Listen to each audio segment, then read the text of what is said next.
Did we organize too that we're both wearing hats tonight, or I guess so. I guess, eh? Yeah. So welcome to the FI Garage drams from dividends, right? That's what That's we're I doing. think that's officially what we're calling it. Yes. I'm the economist.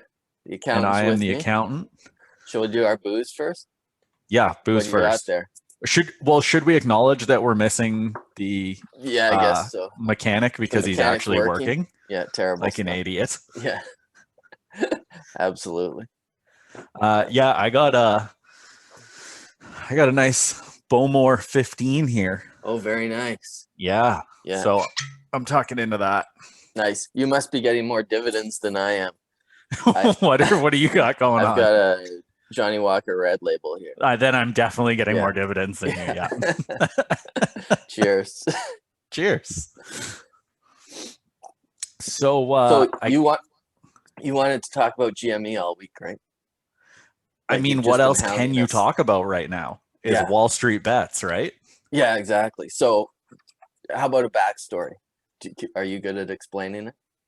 So I've read a bunch of different backstories on it, and it actually goes back further than a lot of the media is playing. But Right. the moral of the story is a bunch of people got together on Reddit, found out that a hedge fund has been shorting tons of stock of GameStop. GME is the ticker symbol, and they all just started piling in it to drive up the price.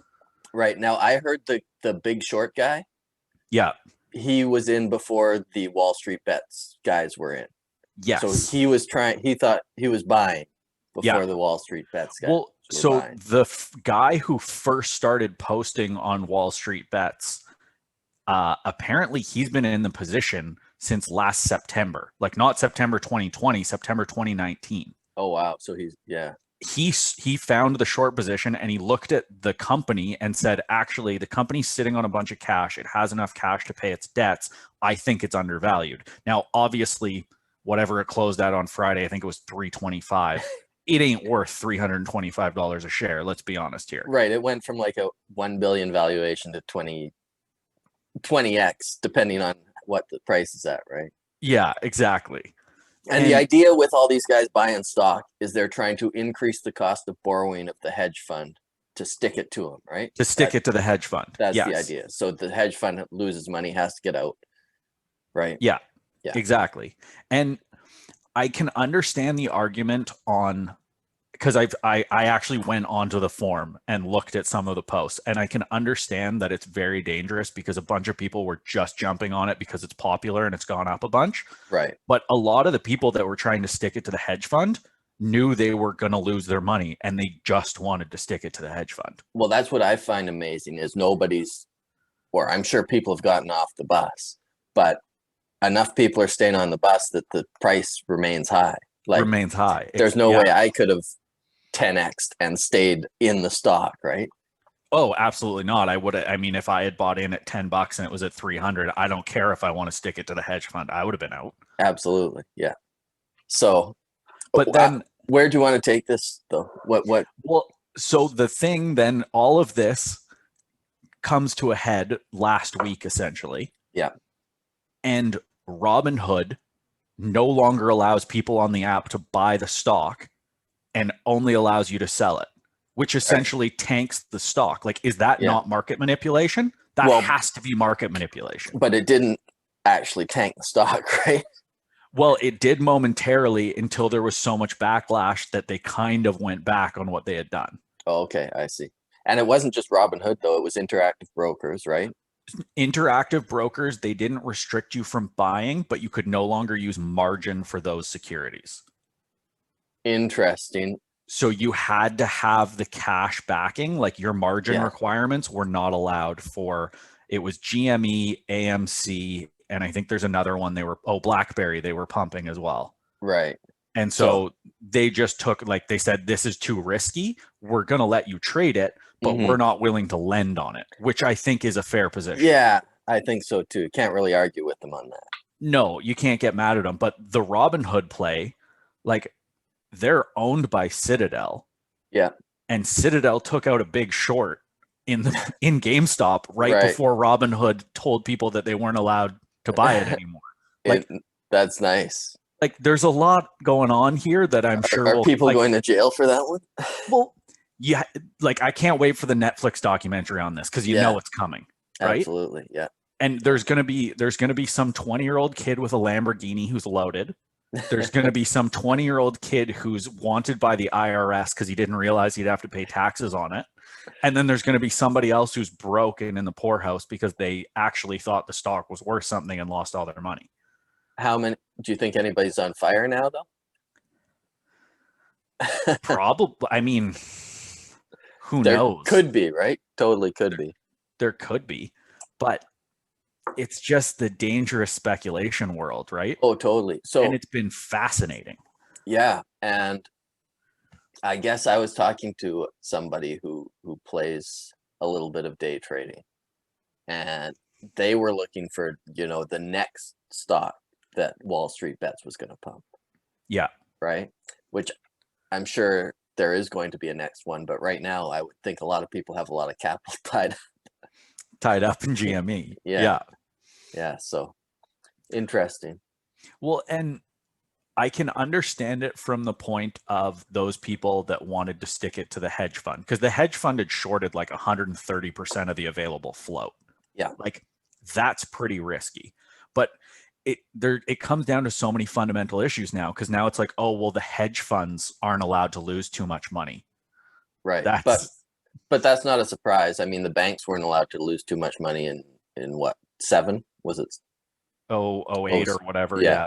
I mean, it's crony capitalism, right? This is not a Absolutely. surprise. No, it's not a surprise at all. Yeah. And I think that's important for people to remember is like, this has been going on since the dawn of time. I've heard way too much in the past week. Well, oh, everything's different now. No, it's not. No. We had a dot-com bubble in 99, 2000. It Right. burst. Just because something weird is going on, that's normal. That's the stock Yeah. market. It's what it does. Weird things happen, right? Yeah. Do not freak out. Yeah, exactly. If one of the holdings that you happen to own happens to be a Wall Street Bets thing and gets, sent into the stratosphere, maybe take some profits. Right. Yeah. Yeah, could be lock some in, right? Yeah, so but I don't know. I'm not worried about like the market on Friday had a bad day, right? Had a bad day. Yeah. Fairly bad day. But I mean, okay, the market crashes. Companies are just going to buy up their own stock. They're still going to be profitable, right? Like, well, and so the market pulled back a little bit, but it's been at all-time highs for like we're in the middle of a pandemic. Tons of people are unemployed. I mean, and I know that the stock market and the economy are so far separated that they're not even really involved with each other anymore. Right. But pullbacks happen. It's regular. Yeah. Go listen to any podcast that JL Collins is on if you're stressed out right now. If you're in index funds, you're going to be fine. It doesn't matter. Yeah. It's more just fascinating what was going on and that they managed to all band together and screw over the hedge fund. Right. So did you get in GME? I actually considered it because I figured that there was probably a lawsuit coming at some point and I wanted to be in on the lawsuit because I just I find it so fascinating that I want to be. Yeah. But I never actually ended up pulling the trigger. There's still time. I mean, next week. There is still time. Next week's shaping up to be pretty crazy too, right? It's still really high. Absolutely. And next week we're releasing this Monday, the 1st. Yeah. So the unfortunate thing I think in all of this is that there are sadly going to be people who don't know, who have jumped in at $300 a share with money they cannot afford to lose, and they are going to lose it. Hopefully they were in Interactive Brokers and it wasn't on margin. Right. Yeah. let's hope so. But the reality is probably a bunch of these people are sitting in Robinhood accounts, right? Yeah. Because that was the only concerning thing I saw when I was looking at a bunch of the posts on there is a couple people said that they liquidated their retirement accounts to buy GME. Wow. And or comments of people being like, I took out a loan to buy it. Wow. Yeah. That's come on. Every fad is a fad, right? And yeah, we want to avoid timing the market and buying high. It's a speculation play, right? It's complete speculation. Yeah. And the reality is that get rich quick sounds nice, but the surefire path is to get rich slowly and boring. Yeah, absolutely. Like it always works cheers better. To boring. Cheers to boring. Yeah. I think everybody out there, don't go rushing into the next hot thing, especially with money you can't afford to lose. Yeah, if we missed anything, write it in the comments so everybody else can learn from it too. Well, and I'm sure there's about 1,000 other different weird backstories that we haven't read about yet. Like I said, I can't wait for the documentary about this to come out in a few years. Should be interesting. Should be good. Yeah. Okay. Till next time. Till next week.